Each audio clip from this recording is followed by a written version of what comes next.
Hello everyone, prep short में आपका स्वागत है। मैं संध्या। लास्ट क्लास में हमने पीरियोडिक टेबल के बारे में डिस्कशन कर लिया था। कौन कौन से हमारे साइंटिस्ट आए थे जिन्होंने बताया था कि एटम्स का साइज क्या होता है, किस तरीके से हम उनको एलिमेंट्स हैं उनको हम क्या करते हैं, अरेंज करते हैं टेबल में। ठीक है, तो ये सब हम लास्ट क्लास में पढ़ चुके हैं। जिसने भी लास्ट वीडियो नहीं देखी है जाके एक बार चेक कर लीजिए कि उसमें क्या क्या था, क्या क्या चीज़ें मैंने आपको डिटेल में बताई हैं, उनको ज़रा अच्छे से एक बार देख लीजिए ताकि उसके अकॉर्डिंग, ताकि इसके बाद जो आज की क्लास है वो आपको अच्छे से समझ आएगी। क्यों? क्योंकि उसमें क्या थे, कुछ साइंटिस्ट ने कुछ चीज़ें बताई थी, फिर उनके कुछ फॉल्ट निकले थे, कमियां निकली थी, फिर उनको आके नेक्स्ट साइंटिस्ट ने इम्प्रूव किया था, फिर उसके अंदर कुछ कमियां निकली थी। तो इस तरीके से जो हम लास्ट पहुंचे थे वो हमने पढ़ लिया था पीरियोडिक टेबल किसकी, मेंडलीव की, वो हमने खत्म कर ली थी। उसमें भी क्या था, कुछ कमियां थी जिसकी वजह से वो पूरे अच्छे से वो क्या नहीं हो पाई, क्लियर नहीं हो पाई, सबको ना पता नहीं चल पाया सारे एलिमेंट्स का। तो जो हम आज पढ़ने वाले हैं उसका नाम है मॉडर्न पीरियोडिक टेबल। क्या नाम है उसका? Modern periodic table. क्लियर है? तो आज हम वो पढ़ेंगे। तो हेडिंग लगा लीजिए एक बार, मॉडर्न पीरियोडिक टेबल। ये जो टेबल है ये फाइनल है, इसके बाद ना तो इसमें किसी इंप्रूवमेंट की जरूरत पड़ी और ना ही कोई और साइंटिस्ट ने आके इसको इम्प्रूव किया। क्लियर है सबको? Modern periodic table. तो ये हम पढ़ते आ रहे हैं सारे एलिमेंट्स के लिए, और इसी के अकॉर्डिंग सारे एलिमेंट्स को हम पढ़ते हैं कि वो कैसे कैसे अरेंज हैं, उनकी क्या क्या प्रॉपर्टीज हैं। क्लियर हो गया सबको? तो स्टार्ट करें। तो जो ये टेबल थी ये किसने दी थी? हेनरी मोसले ने। किसने? हेनरी मोसले, साइंटिस्ट का नाम है। अच्छा, हमें एक चीज पता है क्या? नंबर ऑफ प्रोटॉन्स किसके इक्वल है नंबर ऑफ इलेक्ट्रॉन्स के? तो सभी को पता है, ये बात सभी को पता है कि लास्ट क्लास में कई बार डिस्कशन हुआ था इस चीज का कि नंबर ऑफ प्रोटॉन्स क्या है, किसके इक्वल है? नंबर ऑफ इलेक्ट्रॉन्स के। क्लियर है सबको? इसमें इन्होंने क्या करा, अभी हमने जो भी लास्ट की जितने भी हमारी क्या थे टेबल थी, सारी टेबल्स में हमने क्या देखा था कि सारी टेबल्स किसके अकॉर्डिंग ऐड की गई हैं, किसके अकॉर्डिंग बताई गई हैं? सारी टेबल लगाई गई हैं according to atomic mass. Atomic mass के अकॉर्डिंग इनको टेबल को डिस्ट्रीब्यूट किया गया है, सेम क्लास में डिफरेंट क्लास में रखा गया है। लेकिन जो इन्होंने टेबल दी थी, इन्होंने कहा कि जो हम अब हम क्या करते हैं, हम एटॉमिक मास के बेसिस पे नहीं, एटॉमिक नंबर के बेसिस पे क्या करेंगे, अरेंजमेंट करेंगे। क्यों? ऐसा क्यों कहा? इन्होंने ये कहा कि जो एटॉमिक नंबर होता है किसी भी एटम का, जो एटॉमिक नंबर होता है उसके ऊपर ही उसी एटम की सारी केमिकल और फिजिकल प्रॉपर्टीज डिपेंड करती हैं, ना कि मास के ऊपर। इन्होंने जितनी भी थ्योरीज आई थी अभी तक, जितने भी टेबल्स आई थी, जितने भी साइंटिस्ट ने सब कुछ बताया था, वो एटॉमिक मास के ऊपर इन्होंने आके सारी चीजें क्या कर दी, फाइनली खत्म कर दी कि नहीं, ऐसा नहीं है। जो भी डिपेंड है, जो भी एटम की प्रॉपर्टीज डिपेंड है वो किसके ऊपर डिपेंड है? एटॉमिक नंबर के ऊपर। किसके ऊपर डिपेंड है? एटॉमिक नंबर के ऊपर। तो अभी हम थोड़ा सा लिख लेते हैं, नोट कर लेते हैं, उसके बाद हम आगे बढ़ेंगे कि और क्या क्या क्या चीजें इन्होंने दी। तो इन्होंने कहा दे sad the chemical and physical properties of a number is depend on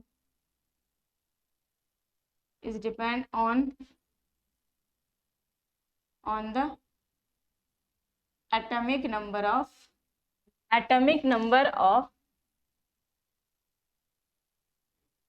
number of that element। Clear हो गई सबको ये बात? इन्होंने कहा कि एटॉमिक मास पे नहीं, एटॉमिक नंबर पे है। मैं बार बार इस चीज को इसलिए कह रही हूँ क्योंकि जो अभी तक हमने जितनी भी टेबल्स पढ़ी हैं, जितने साइंटिस्ट की थ्योरी पढ़ी है, उनके अकॉर्डिंग सारी चीजें किसके ऊपर डिपेंड थी? एटॉमिक मास के ऊपर। जो उन्होंने अरेंजमेंट की थी वो एटॉमिक मास के बेसिस पे की थी। लेकिन जो ये मॉडर्न पीरियोडिक टेबल है वो एटॉमिक नंबर के बेसिस पे क्या की गई है, अरेंज की गई है, जिससे कि हमें पता चले कि कौन सी चीजें क्या है और किस तरीके से। तो इन्होंने बेसिकली डिवाइड किया पीरियड्स एंड लिख लीजिए जरा एक बार, कितने दिए इन्होंने बोला कि जो हॉरिजॉन्टल है, जो हॉरिजॉन्टल रोज है, हॉरिजॉन्टल का मतलब ऐसे, उनको इसने क्या बोल दिया, उनको क्या बोल दिया? पीरियड्स। क्या बोल दिया? पीरियड्स बोल दिया। और जो वर्टिकल है उन्हें क्या बोल दिया? जो वर्टिकल है, वर्टिकल रोज है, मैंने क्या बोल दिया? ग्रुप्स। क्या बोल दिया मैंने? ग्रुप्स। क्या सभी को ये बात क्लियर है? ये एग्जाम में क्वेश्चन आता है कि मॉडर्न पीरियडिक टेबल में हॉरिजॉन्टल लाइंस को, हॉरिजॉन्टल रोज को क्या कहते हैं? पीरियड्स कहते हैं। और वर्टिकल लाइंस को या वर्टिकल रोज को क्या कहा जाता है? ग्रुप्स कहा जाता है। क्लियर है सबको ये बात? ये बात सबको क्लियर है? तो कितने ग्रुप थे, कितने पीरियड से? पीरियड से कितने टोटल? 7। हॉरिजॉन्टली लगाए गए थे वो कितने थे? 7। और जो वर्टिकल रोज थी वो कितनी थी? 18। वर्टिकल का मतलब होता है, वर्टिकल का मतलब होता है इस तरीके से, हॉरिजॉन्टल का मतलब होता है इस तरीके से। क्लियर है सबको? क्लियर है ये बात? ठीक है। अब एक अलग से कुछ ना, 2 ग्रुप थे जो अलग से बनाए गए थे। कौन कौन से? लैंथेनाइट्स एंड एक्टिनाइट्स। इसके बारे में भी आगे और डिस्कस करेंगे, बस थोड़ा सा एक बार देख लेते हैं। लैंथेनाइट्स एंड एक्टिनाइट्स। ठीक है। लैंथेनाइट्स कहाँ से कहाँ तक थे? 58 से 71 तक। क्लियर? और एक्टिनाइट कहाँ से कहाँ तक थे? 90 से लेके 103 तक। 90 से लेके 103। क्लियर है? इनका एटॉमिक नंबर है, ये जो मैंने अभी आपको बताया है वो एटॉमिक नंबर है। क्या है? एटॉमिक नंबर है। क्लियर हो गई सबको बात? तो जो ये 14 थे, जो ये 14 एलिमेंट्स थे, they are separated from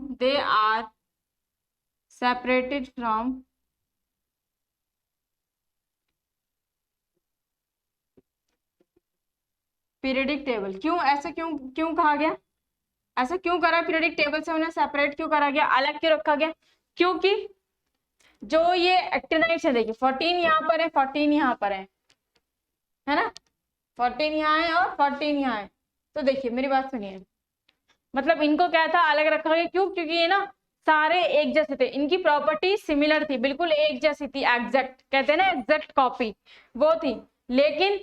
लेकिन क्या था, इनको 14 है, 14 14 28, ये कितनी जगह बहुत ज्यादा स्पेस ऑक्यूपाई कर रहे थे किसमें? मॉडर्न पीरियडिक टेबल में। और इनकी प्रॉपर्टी सबकी सिमिलर थी, बिल्कुल एक जैसे थे, इसलिए इनको थोड़ा सा अलग रखा गया। इसमें अलग से ग्रुप बना दिया गया इनका और इन्हें वहां रखा गया। आपने देखा होगा पीरियडिक टेबल में नीचे की तरफ जो 2 लाइन होती है उसमें से एक होता है लैंथेनाइट्स और एक होता है एक्टिनाइट्स। क्लियर है? ये नंबर याद रखिएगा कहां से कहां तक पूछे जाते हैं। आगे बढ़े हम। और क्या बताया मॉडर्न पीरियडिक टेबल के बारे में? और क्या था? The elements have same number of electron. Elements have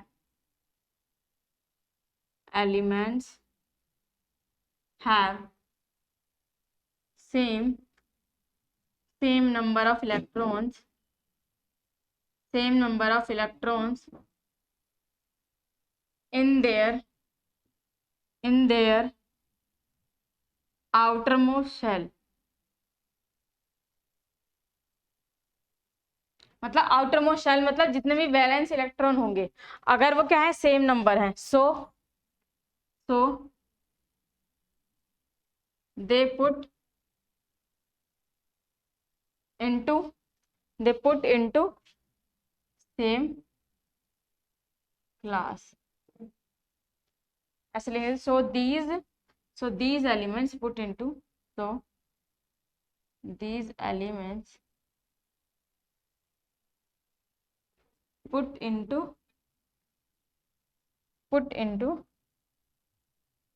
same class.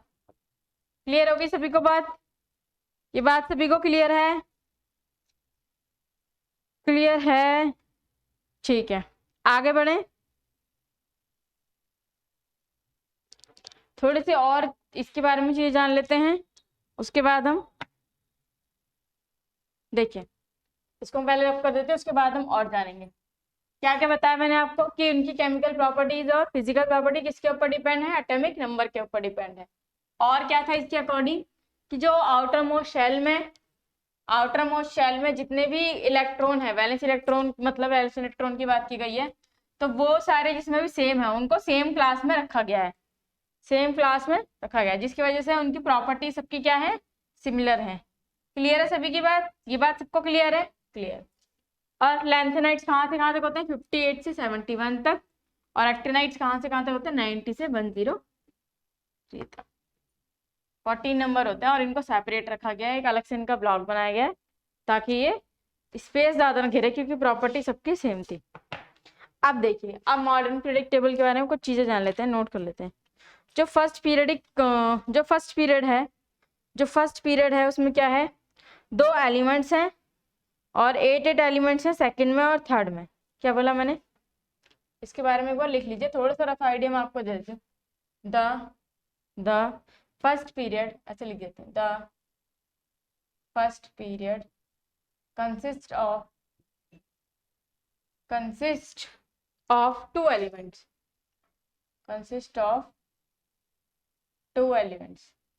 ठीक है। और 8 एलिमेंट किसमें है? 8 elements in the second and third. Second में और थर्ड में क्या है? सेकंड और थर्ड में 8 एलिमेंट। क्लियर? पीरियड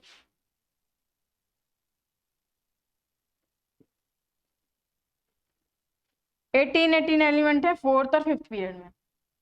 18 एलिमेंट्स हैं किसमें? फोर्थ और फिफ्थ पीरियड में। Fourth and fifth period. Clear? उसके बाद 32 एलिमेंट्स है 6 में। 32 एलिमेंट्स इन 6 पीरियड। और लास्ट वन यानी कि 7th में कितने हुए? एंड 7th पीरियड कंटेन्स क्या? And 7th period is incomplete. ठीक है, 7th पीरियड क्या है? इनकम्प्लीट है।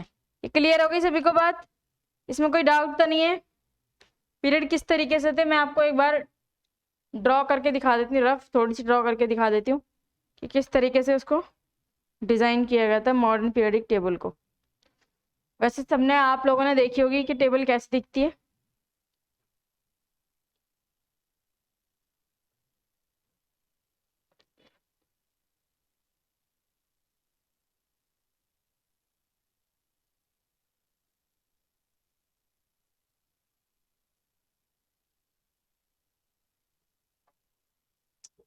देखिए, मैं इधर बना रही थी छोटी सी, इस टाइप से थी। ये आपका फर्स्ट, उसके बाद ये आपका सेकंड, इससे एक नीचे।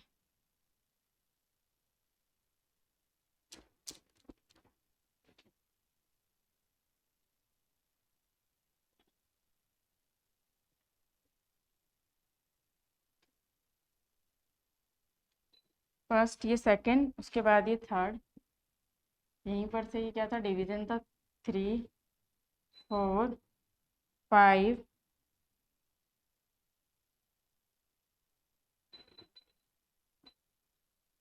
3 4 5 6 7 8 9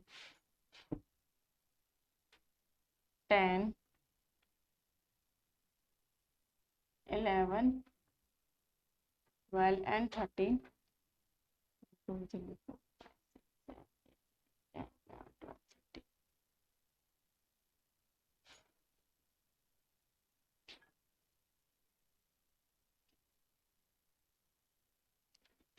और यहाँ पर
कुछ इस टाइप से इसका स्ट्रक्चर है, ठीक है।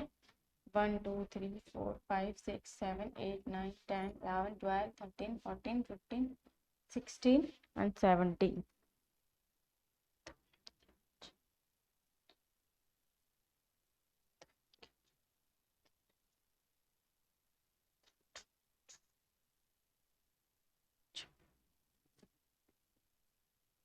एक इसमें कम रह गया आई गेस, देखिए तो टोटल कितने हो गए, ये 18 हो गए। और इस तरीके से कितने थे, ये 1, ठीक है, ये 2, उसके बाद 3,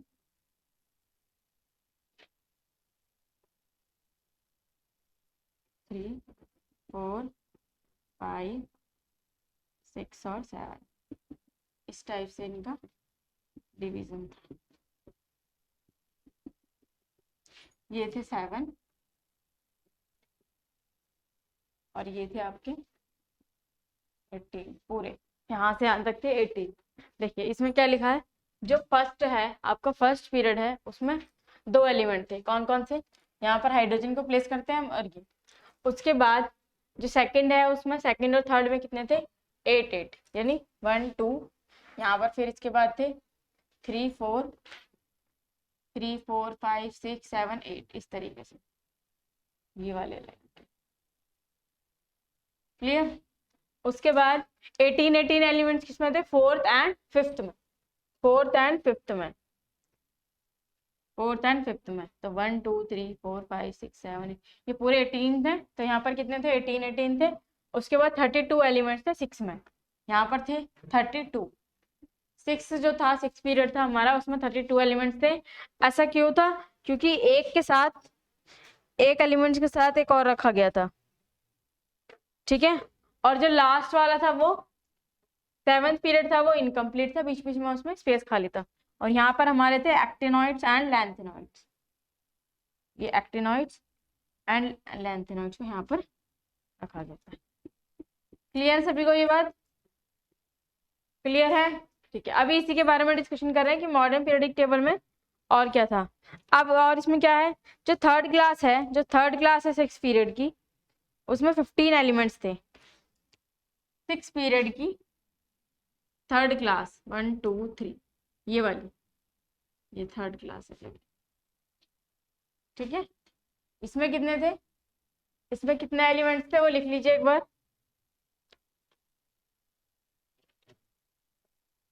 third class of 6 period contains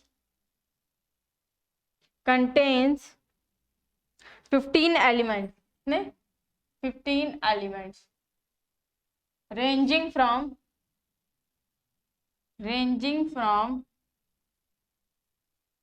कहाँ से कहाँ तक थे, ranging from 57 to 71, 57 से लेके एटॉमिक नंबर 71 तक कहाँ थे, 6 पीरियड में थर्ड क्लास में, क्लियर है।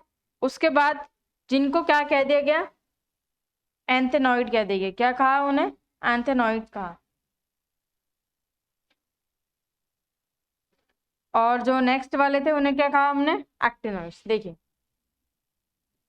यहाँ पर जो बताई जा रही है ना बात, कॉल्ड लैंथेनॉइड्स, ये तो मैंने आपको पहले ही बता दिया, ठीक है, कोई बात नहीं। मैं सिर्फ इतना ही लिख देती हूँ। देखिए यहाँ पर ये 57 से 71 तक, क्लियर। और यहाँ पर जो नेक्स्ट वाला है वो 90 से लेके 103 तक, इनको कह दिया गया है लैंथेनॉइड्स और इनको कह दिया गया है एक्टिनॉइड्स, क्लियर है। तो ये 6 और ये 7th पीरियड, यानी यहाँ पर कितने डिवीजन थे, 5 डिवीजन थे, क्लियर।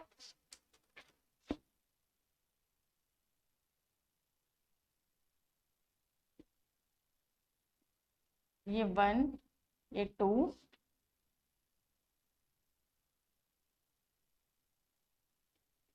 ठीक है। उसके बाद ये 3 4 1 2 3 4 5, कितने थे, 5, ठीक है, कोई बात नहीं, आप रफ डिवीजन कर लीजिए 5। मैं एक बार फिर से बना दूंगी इसको। क्लियर है? और क्या है?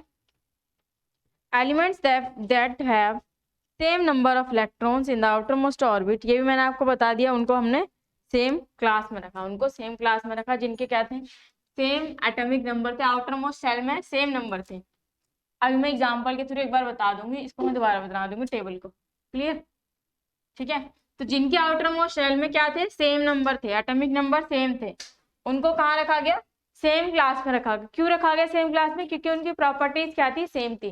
जो उनकी केमिकल प्रॉपर्टीज थी और फिजिकल प्रॉपर्टीज थी वो क्या थी, सेम थी, इसलिए उनको सिमिलर क्लास में रखा गया, सेम क्लास में रखा गया। क्लियर है आपको ये? ठीक है, आगे बढ़ते हैं हम। जो एल्कली मेटल्स थे, क्या alkali metals, alkali metals in जैसे कि लिथियम, कौन कौन से थे, लिथियम, सोडियम, सोडियम, ये सारे जितने भी हैं लाइन से, हाइड्रोजन, ठीक है, ये सारे क्या थे, एल्कली मेटल्स थे। उसके बाद हाइड्रोजन का एक अलग प्लेस दिया गया था, unique place. Hydrogen is unique in that it is generally placed in group 1. It is generally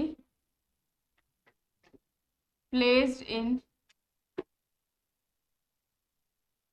group 1.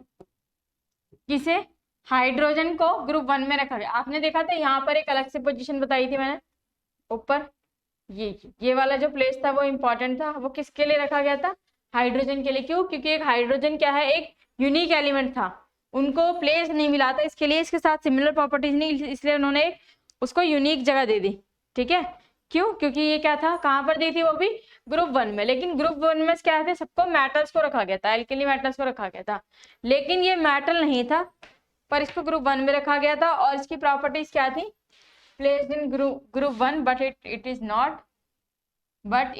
not a metal, but it is not a metal। ये एग्जाम का क्वेश्चन है, आपको ये याद रखना है कि ऐसा कौन सा मेटल है, ऐसा कौन सा एलिमेंट है जो ग्रुप 1 में रखा गया है बट वो मेटल नहीं है। तो उसका नाम क्या होगा, उसका नाम क्या होगा, हाइड्रोजन। क्या नाम होगा उसका, हाइड्रोजन। क्लियर है?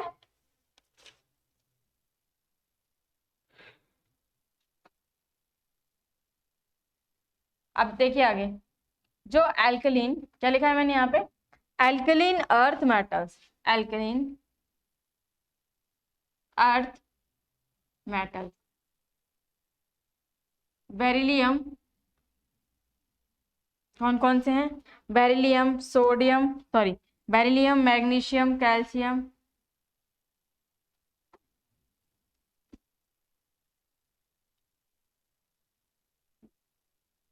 कैल्शियम, ये सारे जितने भी अर्थ, अल्कलीन अर्थ मेटल्स हैं, ठीक है, ये कहाँ मिले थे, ये कहाँ मिले थे, they found they found in they found in huge deposit of huge deposits of limestone,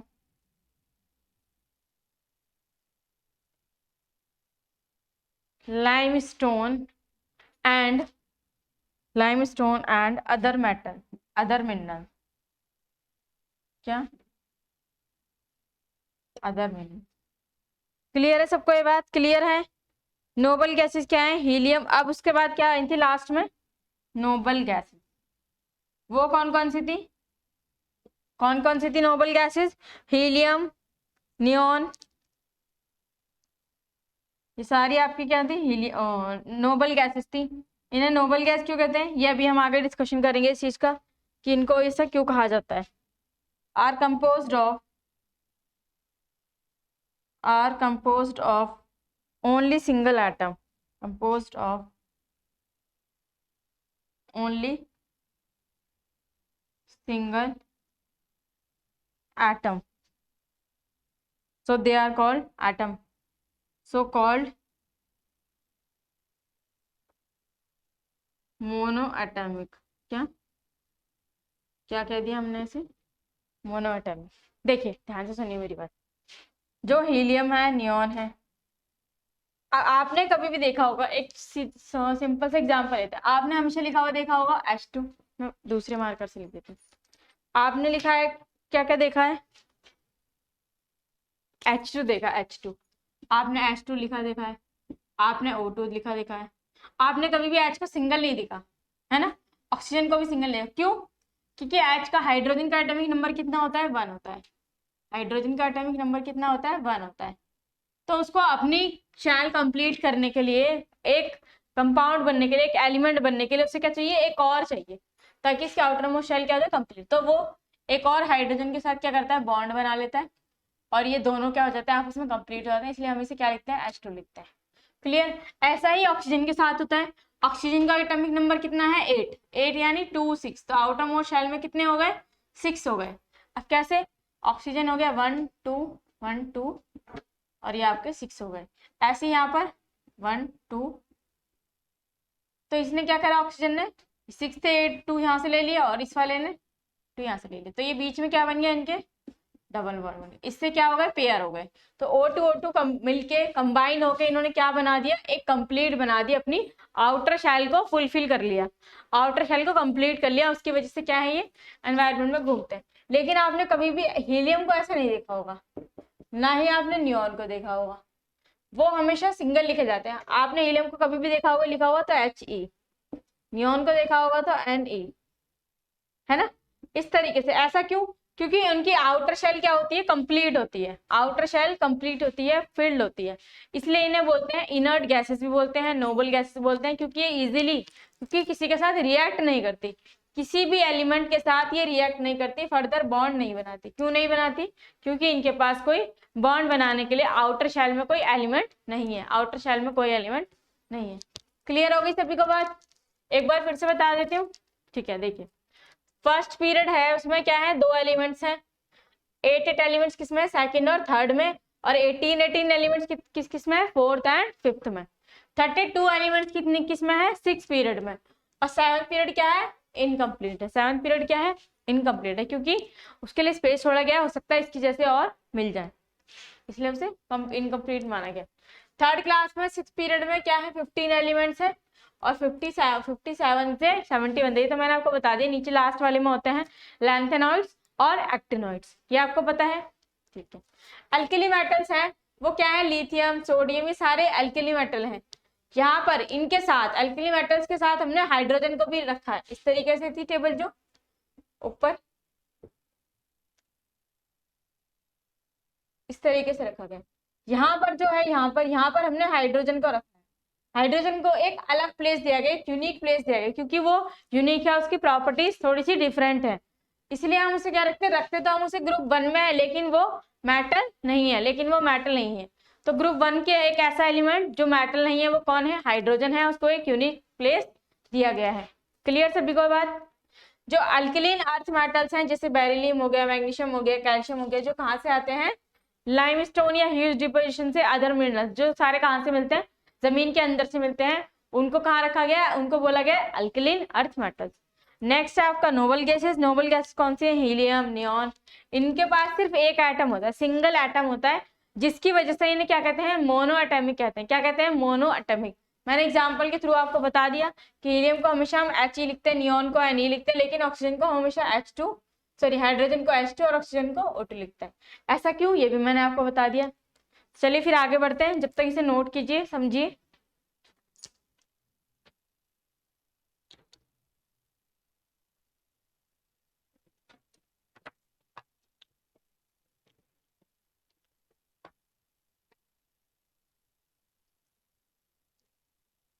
चलिए मैं इसे इरेज कर देती हूँ।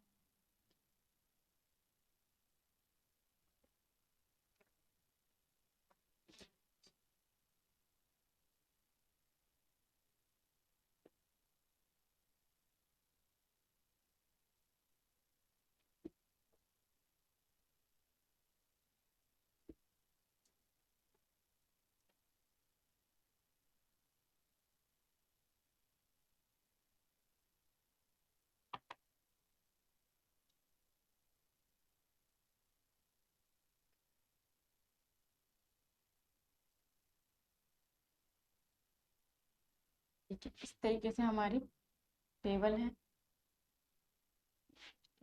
ये और ये क्लियर।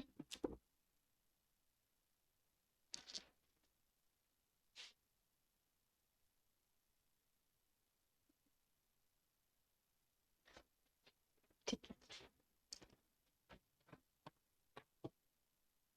अब देखिए, in a period moving from left to right. अब मैं कुछ इंपॉर्टेंट चीजें लिखवा रही हूँ, जरा उनको नोट कर लीजिए। In a period moving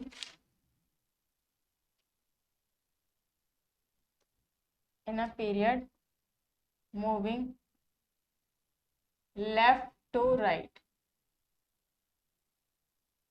left to right, left से राइट पे जाने पर क्या होता है, एटॉमिक रेडियस है एलिमेंट की वो डिक्रीज होती है। To right atomic radius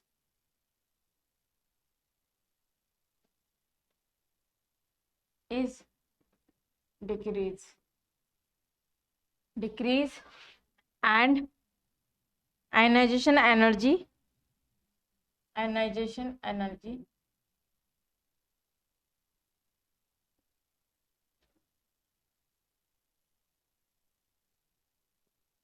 increase.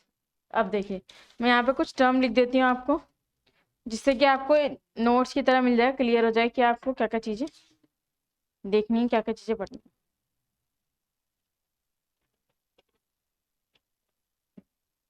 Valence electron,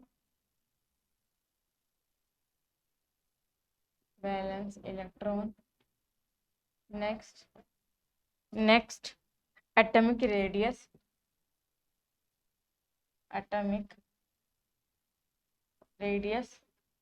third one is electron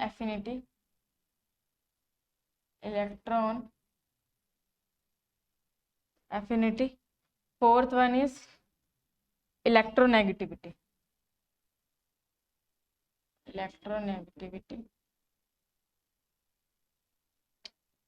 fifth is ionisation potential.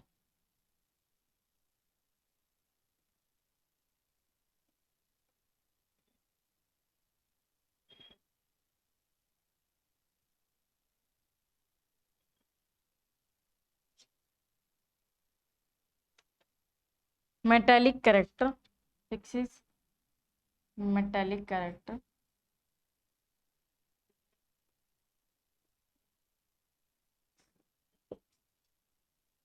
Seventh is basic oxide,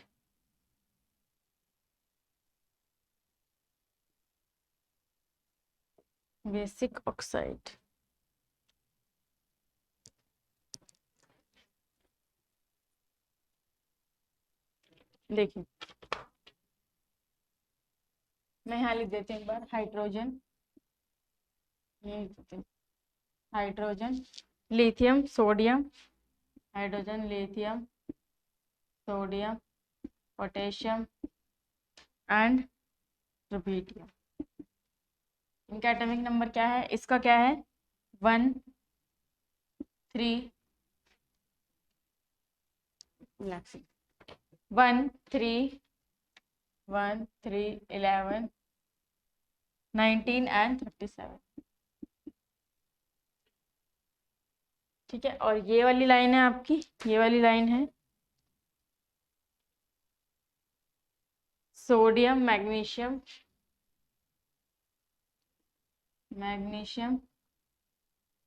aluminium silicon, उसके बाद पीबी, फिर उसके बाद सॉरी पोटेशियम, फिर सल्फर, क्लोरीन एंड आर्गन। ठीक है, इन सब का क्या है एटॉमिक नंबर, 12 13, यहाँ से 12 13 14 15 16 17 एंड 18। क्लियर। देखिए अब ध्यान से देखिए जरा, मैं आपको एक एक करके बताऊंगी कि चीजें क्या है। सबसे पहले देख लेते हैं वैलेंस इलेक्ट्रॉन। यहाँ मैं लिख देती हूँ अपवर्ड, यहाँ मैं लिख देती हूँ अप टू डाउन, और यहाँ मैं लिख देती हूँ लेफ्ट टू राइट। क्लियर है? अब हम दोनों चीजें देखेंगे। अब जरा आप थोड़ा ध्यान से, थोड़ा कंसंट्रेटेड होकर चीजों को सुनिए कि मैं क्या बता रही हूँ आपको। क्लियर? देखिए, अगर हम आप ऊपर से नीचे जाते हैं, अप डाउन जाते हैं, तो यहाँ कितना है 1। जो वैलेंस इलेक्ट्रॉन है यहाँ कितना है 1। लिथियम में कितना है 2 1। इसकी कितनी है 11 की 2 8 एंड 1। और पोटेशियम की 2 8 8 एंड 1। एंड रुबिडियम की कितनी आ जाएगी 2 8 8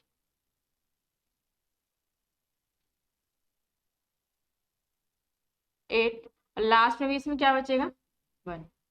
तो देखिए, जो वैलेंसी है, जो वैलेंस इलेक्ट्रॉन है, वो सब में क्या है, ऊपर से नीचे आने में क्या है सेम है।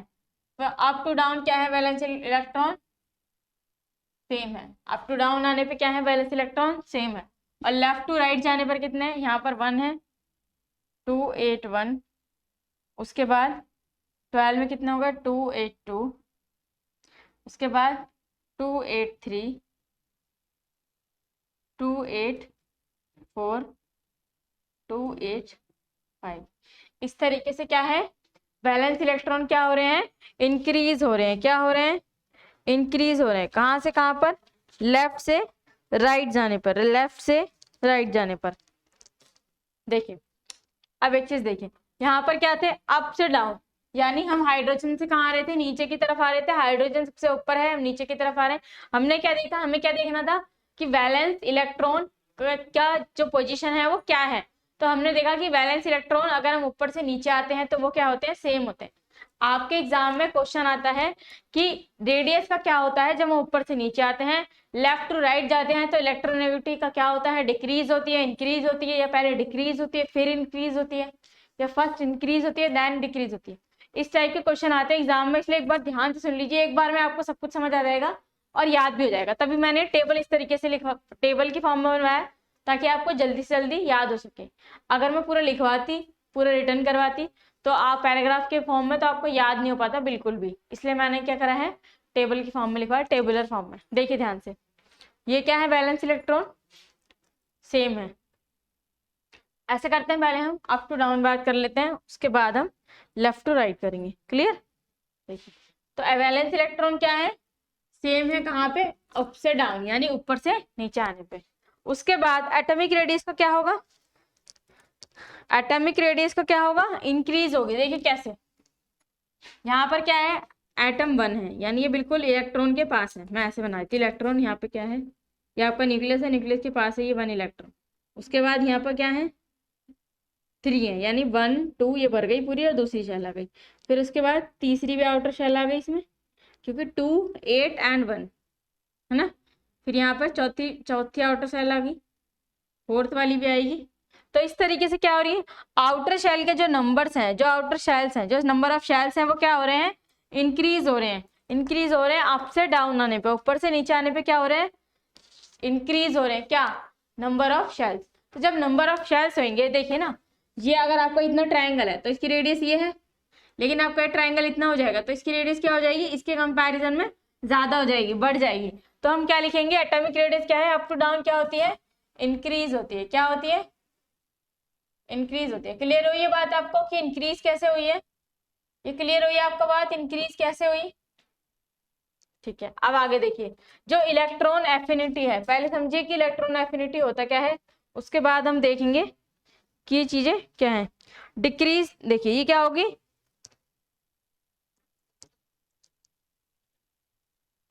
ये एनर्जी है। जब एनर्जी निकलती है, जब कोई इलेक्ट्रॉन क्या होता है, आके अटैच होता है किसी आउटर शेल में, आके इलेक्ट्रॉन जुड़ता है, तो जो एनर्जी रिलीज होती है उसको हम क्या कहते हैं, इलेक्ट्रॉन एफिनिटी। क्या कहते हैं, इलेक्ट्रॉन एफिनिटी।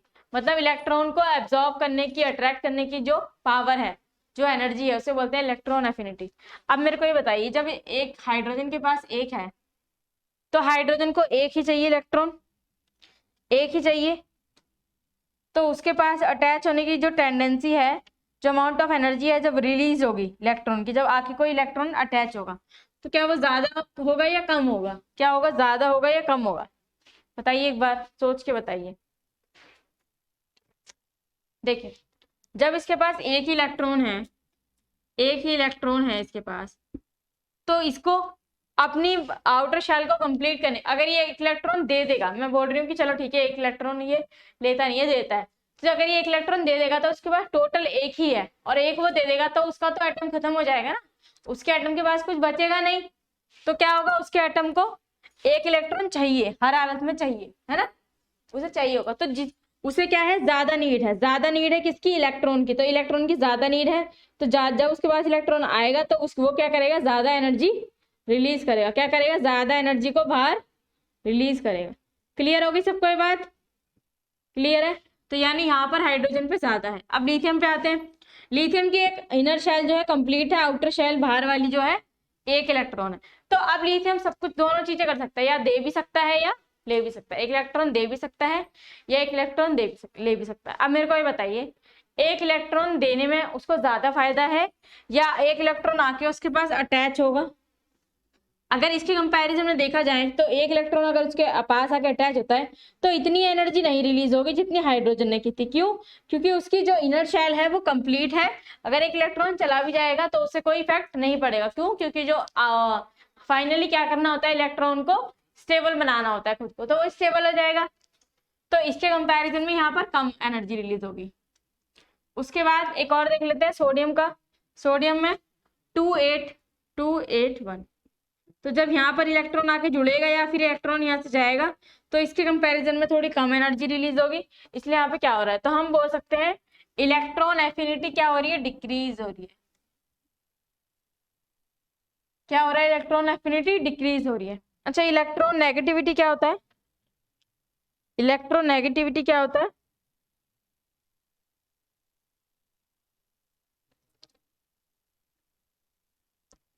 ये भी इसी की तरह है, सिमिलर। ये भी इसी की तरह है, सिमिलर, इसलिए ये भी क्या होगी, डिक्रीज होगी। आयोनाइजेशन पोटेंशियल क्या होता है? आयोनाइजेशन पोटेंशियल क्या होता है?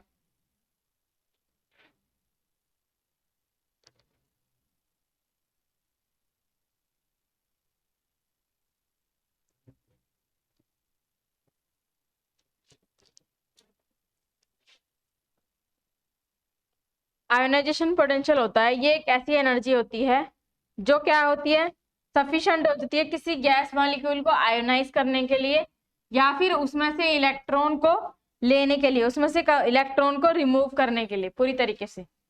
क्या मतलब है इसका, देखिए जैसे यहाँ पर हाइड्रोजन है, हाइड्रोजन के पास एक है तो इसको तो एक चाहिए, तो इसके पास सबसे ज्यादा है, ये सबसे ज्यादा क्या है, हाईली रिएक्टिव है। नेक्स्ट पे आते हैं, नेक्स्ट में क्या है, 2 1, उससे नेक्स्ट में क्या है, 281, ये है। तो अब 281 और 21 क्या होगा, 21 का मतलब लिथियम और 281 का मतलब सोडियम। तो क्या है, ये क्या हो जाएगी, गैस मॉलिक्यूल है जो वो यहाँ से एक इलेक्ट्रॉन इजीली रिमूव हो सकता है, यहाँ से भी एक इलेक्ट्रॉन इजीली रिमूव हो सकता है। लेकिन सबसे इजी कहाँ से रिमूव होगा, देखिए यहाँ पर तो सबसे इजी यहाँ से क्या हो जाएगा, इलेक्ट्रॉन के ले भी लेगा, जल्दी से अटैच कर लेगा और छोड़ेगा नहीं, लेकिन ये अटैच कर लेगा। चलो इसे हाइड्रोजन को छोड़ते हैं। यहाँ पर क्या है, एक इलेक्ट्रॉन है वो जल्दी से रिमूव कर देगा क्योंकि इसकी आउटर शेल क्या है, कंप्लीट है। अब ये थोड़ा सा इलेक्ट्रॉन से थोड़ा सा पास अटैच है, इसे थोड़ा इसे ज्यादा क्या करनी पड़ेगी, एनर्जी लगानी पड़ेगी इसको निकालने के लिए, क्योंकि ये न्यूक्लियस के पास है। न्यूक्लियस क्या करता है, उसे अपने पास अट्रैक्ट करके, ये थोड़ा सा न्यूक्लियस से दूर है क्योंकि एक शेल, ये दूसरी शेल कंप्लीट हो चुकी है, तीसरी शेल में है, तो उसे थोड़ी सी कम लगेगी। फिर उसके बाद जो अगला आएगा उसमें भी थोड़ी सी कम एनर्जी लगेगी एक इलेक्ट्रॉन को निकालने के लिए। तो क्या हो रहा है, सबसे ज्यादा यहाँ है और सबसे कम नीचे, क्योंकि जो हाइड्रोजन के पास है, जो हाइड्रोजन के पास एक ही न्यूक्लियस है और न्यूक्लियस के पास ही एक इलेक्ट्रॉन है, तो इसको निकालने के लिए तो बहुत ज्यादा मेहनत, बहुत ज्यादा एनर्जी लगेगी। तो ये भी क्या हो रही है, आयोनाइजेशन पोटेंशियल, आयोनाइजेशन पोटेंशियल भी क्या हो रही है, डिक्रीज हो रही है। क्या हो रही है, डिक्रीज हो रही है। क्लियर? अब मेटालिक कैरेक्टर देख लेते हैं। मेटालिक कैरेक्टर क्या होता है, क्या होता है? मेटालिक कैरेक्टर का मतलब होता है जो अपने इलेक्ट्रॉन्स को इजीली क्या कर देते हैं, डोनेट कर देते हैं। क्या कर देते हैं? डोनेट कर देते हैं। देखिए हाइड्रोजन को छोड़ दीजिए, क्या लिथियम के पास 2 1 है, क्या ये अपना इलेक्ट्रॉन लूज कर देगा? इजीली कर देगा। क्यों? क्योंकि इसके पास क्या है? 1 इलेक्ट्रॉन है और इसकी इनर शेल कंप्लीट है। अब इन सब में 1 1 1 थे, इन सब में 1 1 इलेक्ट्रॉन थे, जो वैलेंस इलेक्ट्रॉन थे 1 थे। तो वो क्या, 1 जिसके पास इलेक्ट्रॉन है वो 7 ना लेके वो क्या करेगा? अपने इलेक्ट्रॉन्स को रिमूव कर देगा, एक इलेक्ट्रॉन को छोड़ देगा, जिससे कि उसकी जो शेल्स है वो क्या हो जाए? कंप्लीट हो जाए। तो क्या है, हम क्या कहेंगे? तो मेटालिक कैरेक्टर क्या हो रहे हैं? इंक्रीज हो रहे हैं। क्या हो रहा है? मेटालिक कैरेक्टर इंक्रीज हो रहे हैं, क्योंकि देखिए हाइड्रोजन को तो हमने मेटल माना ही नहीं था। तो मेटालिक कैरेक्टर क्या हो रहा है? नीचे की तरफ इंक्रीज हो रहे हैं। ऐसा क्यों? क्योंकि इजीली क्या कर देंगे? डोनेट। ये वाला सबसे पास है तो डोनेट नहीं कर पाएगा। जितना जितना वो न्यूक्लियस से दूर होते जाएंगे वैलेंस इलेक्ट्रॉन, उतना ही इजीली वो क्या कर पाएंगे? खुद को रिमूव करवाएंगे शेल में से, या खुद से क्या हो पाएंगे, या फिर क्या हो पाएगा? उनका डोनेशन हो पाएगा, डोनेट हो पाएंगे इलेक्ट्रॉन। क्लियर? अब बेसिक ऑक्साइड क्या होता है? Oxygen plus metal. क्या बोला है मैंने? ये मैंने आपको पढ़ाया था लास्ट की वीडियोस में, मैंने आपको पढ़ा रखा है। जिसको भी पूछना, जिसको भी समझना है, जिसमें मैंने salt and acid base and salts पढ़ाया था, उसमें बताया था। ये क्या हो रहा है? इंक्रीज। बेसिक ऑक्साइड का मीनिंग क्या है? बेसिक ऑक्साइड का मीनिंग क्या है? ए बेस विदाउट वाटर, यानी ऑक्सीजन, जिसे मैंने बोल दिया अगर हम ऑक्सीजन और Mg को मिला रहे हैं तो क्या हो जाएगा? ये बेसिक ऑक्साइड हो गए, MgO2। मैग्नीशियम ऑक्साइड, ये क्या ऑक्साइड बन चुका है? Basic oxide. तो ये क्या होंगे? यानी ऑक्सीजन को और मेटल को मिला के हमने क्या बना दिया? Basic oxide. तो ये भी क्या होंगे? इंक्रीज, क्योंकि मेटालिक कैरेक्टर क्या हो रहे हैं? इंक्रीज हो रहे हैं। तो इस वजह से ही बेसिक ऑक्साइड भी क्या होंगे? इंक्रीज होते रहेंगे, क्योंकि जो जितना मेटल है उतना ही वो ज्यादा स्ट्रॉन्ग बेसिक ऑक्साइड बनाएगा। ये क्लियर है आपको? 7 चीजें क्लियर है सभी को? क्लियर है? इसमें किसी को डाउट हो तो एक बार कमेंट सेक्शन में लिख दीजिए।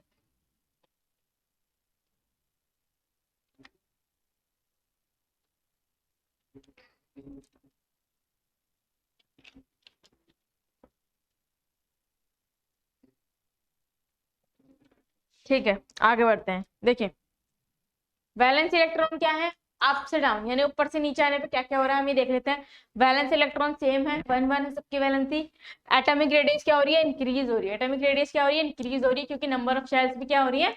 इंक्रीज हो रही है। नेक्स्ट है इलेक्ट्रॉन एफिनिटी। इलेक्ट्रॉन एफिनिटी भी क्या हो रही है? डिक्रीज हो रही है। इलेक्ट्रॉन नेगेटिविटी भी क्या हो रही है? डिक्रीज हो रही है। आयनाइजेशन पोटेंशियल भी क्या हो रही है? डिक्रीज हो रही है। मेटालिक कैरेक्टर इंक्रीज हो रहे हैं। मेटालिक कैरेक्टर इंक्रीज हो रहे हैं, क्योंकि जो मेटल्स के जो एलिमेंट्स हैं वो इस तरीके से लगाए गए हैं कि वो क्या हो? इंक्रीज हो। मेटल्स का जो करेक्टर है वो इंक्रीज हो रहा है। और बेसिक ऑक्साइड है वो भी क्या हो रहा है? इंक्रीज हो रहे हैं, क्योंकि मेटालिक कैरेक्टर इंक्रीज हो रहा है। तो बेसिक ऑक्साइड भी क्या हो रहे हैं? इंक्रीज हो रहे हैं। ये क्लियर हो गया सभी को? क्लियर हो गया?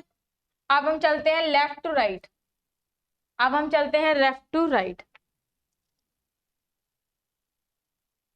तो लेफ्ट टू राइट जाएंगे तो एक चीज देखिए जरा, जो नंबर ऑफ शेल्स है यहाँ पे नंबर ऑफ शेल्स क्या थी? बढ़ रही थी। हर बार एक शेल बढ़ रही थी, इंक्रीज हो रही थी। यहाँ पर देखिए 281 ये सोडियम का, फिर 282, 283, 284, 285 एंड 286। ठीक है, इस तरीके से और भी हैं आगे। तो आप इसमें देखिए यहाँ पर 1, यहाँ पर 3 शेल है, यहाँ भी 3 शेल है, यहाँ भी 3 शेल है, यहाँ भी 3 3 3। तो जो शेल है, नंबर ऑफ शेल क्या है? सेम है। नंबर ऑफ शेल क्या है? सेम है। क्लियर हो गई सभी को बात? ठीक है। अब वैलेंसी क्या है? वैलेंसी का क्या हो रहा है?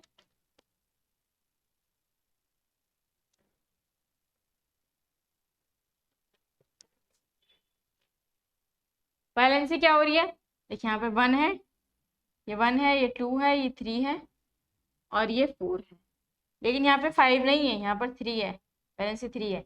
मैंने आपको निकालने का तरीका बताया। यहाँ पर 2 है, जो आगे आएगा वहां पर कितनी होगी? वहां पर कितनी होगी? 1 हो जाएगी। तो क्या हो रहा है? Valence electron first increase and then decrease. क्या लिखा मैंने? Increase and increase then decrease. Clear है? क्लियर है सभी को ये बात? ठीक है। अब एटॉमिक रेडियस क्या है, इंक्रीज हो रही है, यहाँ तो इंक्रीज हो रही थी, लेकिन लेफ्ट टू राइट जाने पे क्या होगा,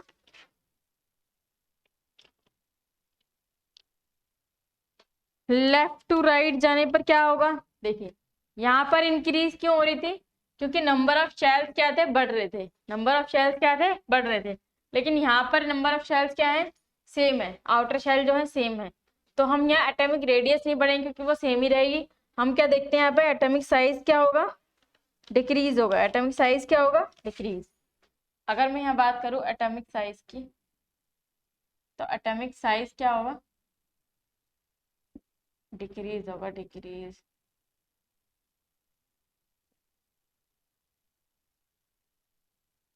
एटॉमिक साइज क्या होगा, डिक्रीज होगा।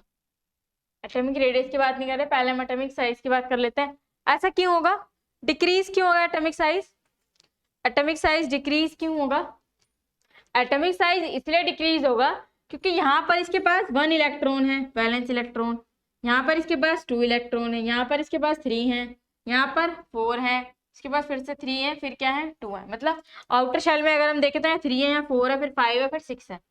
अब जितना ज्यादा एक, अगर एक है किसी के पास, मान लीजिए एक इलेक्ट्रॉन है उसके आउटर शेल में और ये पूरी दो कंप्लीट है, तो अगर एक इलेक्ट्रॉन है तो वो चाहेगा कि लूज हो जाए, 7 लेने से अच्छा है एक को हम छोड़ दें, ये मैं लास्ट क्लास में डिस्कस कर चुकी हूँ। ऐसा क्यों, तो जब वो एक उसके पास रहेगा तो वो क्या करेगा, अपनी आउटर शेल को थोड़ा हल्का पकड़ के, मतलब आउटर शेल को अच्छे से नहीं करेगा, कॉम्पैक्टली नहीं पकड़ेगा, लूज पकड़ेगा, लूज रखेगा, ताकि वो कोई और आके इलेक्ट्रॉन को क्या कर ले, अपने साथ कंबाइन कर ले और आउटर शेल मेरी कंप्लीट कर दे या फिर अपनी कंप्लीट कर ले मेरे इलेक्ट्रॉन लेके। तो यहाँ पर क्या साइज बड़ा है एटम का, अब यहाँ पर क्या 2 है तो थोड़ा सा और पास आएंगे, फिर 3 है, फिर 4, फिर 4 है, फिर 8 है, तो जो ये है आर्गन है इसका क्या है, 2 8 8, तो आउटर शेल इसकी कंप्लीट है। अब इसकी आउटर शेल बिल्कुल कंप्लीट है तो ये बिल्कुल कॉम्पैक्ट होंगे, एकदम न्यूक्लियस से अटैच होंगे, जुड़े हुए होंगे अच्छे से, तो साइज क्या हो रहा है, धीरे धीरे धीरे क्या हो रहा है, डिक्रीज हो रहा है, एटॉमिक साइज क्या हो रहा है, डिक्रीज हो रहा है, लेफ्ट से राइट पे जाने पर, लेफ्ट से राइट पे जाने पर। क्लियर हो गई बात? अब आगे देखते हैं, इलेक्ट्रॉन एफिनिटी का क्या होगा, इलेक्ट्रॉन एफिनिटी का क्या होगा, इंक्रीज होगी, इलेक्ट्रॉन एफिनिटी का क्या होगा, इंक्रीज होगी। अब मेरे को ये बताइए, अगर इलेक्ट्रॉन एफिनिटी इंक्रीज है तो इलेक्ट्रॉन नेगेटिविटी भी इंक्रीज होगी, है ना, और आयोनाइजेशन पोटेंशियल भी क्या होगी, इंक्रीज होगी, आयोनाइजेशन पोटेंशियल भी क्या होगी, इंक्रीज होगी। ये बात क्लियर हुई, ये मैं आपको समझा दिया अभी, इलेक्ट्रोनेगेटिविटी, आयोनाइजेशन पोटेंशियल और इलेक्ट्रॉन एफिनिटी, तो वो सारी क्या होंगी, इंक्रीज होंगी। अब मेटालिक कैरेक्टर का क्या होगा, मेटालिक कैरेक्टर का क्या होगा, वो क्या होंगे, डिक्रीज होंगे, मेटालिक कैरेक्टर क्या होंगे, डिक्रीज होंगे लेफ्ट से, क्योंकि यहाँ पर मेटल्स होते हैं, यहाँ पर नॉन मेटल्स होते हैं, यहाँ पर मेटालाइट्स, सॉरी यहाँ नॉन मेटल होते हैं, यहाँ पर मेटालाइट्स होते हैं, इसलिए क्या हो रहा है, डिक्रीज हो रहे हैं, क्या हो रहा है, मेटालिक कैरेक्टर डिक्रीज हो रहा है, और बेसिक ऑक्साइड भी क्या होगा, डिक्रीज हो जाएगा।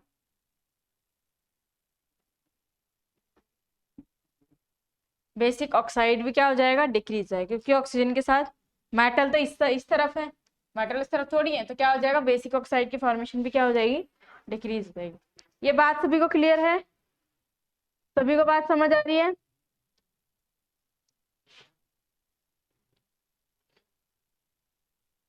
देखिए मैंने आपको क्या पढ़ाया, मैंने ये बता दिया आपको कि अरेंजमेंट कैसी होती है, किस बेसिस पे मॉडर्न पीरियोडिक टेबल को अरेंज किया गया, उसकी जो इंपॉर्टेंट चीजें थी, इंपॉर्टेंट टर्म थी जो एग्जाम में पूछी जाती है, वो ये है बेसिकली, ये आप यहाँ से जरूर क्वेश्चन मिलता है। वो क्या कहती है, valence electron, atomic radius, electron affinity, electron negativity, ionisation potential, metallic character and basic oxide. तो ये सब मैंने आपको बता दिया डिटेल में कि चीजें क्या होती हैं, कैसी होती हैं, इनका क्या मीनिंग है।